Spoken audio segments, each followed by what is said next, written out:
שוקלו במגזר הערבי בשני דברים. דבר ראשון, זה היה צריך חשיפה למגזר הערבי במיוחד לכל הטכנולוגיה בהייטק. אני כראש מועצה רק תוך חודש ידעתי שיש בעיה במגזר.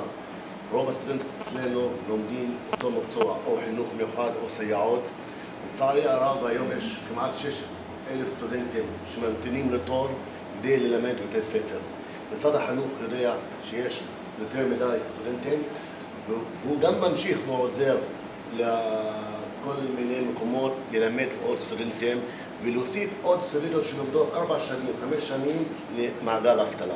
והיה חשוב בשבילי שיהיה מהפך, שיהיה משהו אחר, שהצעירות שלנו, הילדים שלנו ייחשפו לטכנולוגיה וילכו לקו אחר. כי אחרת אני יודע שהמצב יהיה יותר קטסטרופלי, אני מאמין זה חינוך ותעסוקה.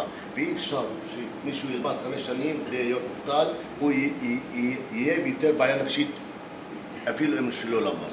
ואז היה רעיון והאמנתי בזה, על אף שאני במצב סוציו-אקונומי 2, אני גם במועצה של 90 מיליון שקל גירעון.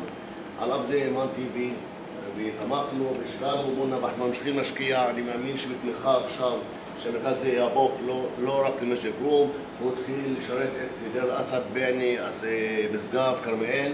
ודבר שני, אני מדבר, זה מאוד כדאי לבוא לראות איך ילדים מכאן, משגב, כרמיאל, ערבים יהודים, עובדים ביחד. אם אתה רוצה לדבר על דו-קיום, דו-קיום לא בסיסמאות. אני גם הייתי סטודנט באוניברסיטה, דו-קיום בסיסמאות נעלם אחרי שעה.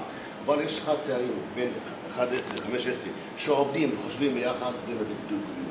זה מקום שעושה חשיפה לפריפריה, במיוחד למגזר הערבי ובמיוחד לבנות. ועוד דבר, זה באמת מלמד את הדו-קיום האמיתי, ואומר, מקווה שעוד יתפתח, יש לי חלום, שיהיה מקום גדול, יהיה אקדמיה, יהיה משהו, אבל שיהיה מרכז לכל הצפון. תודה רבה.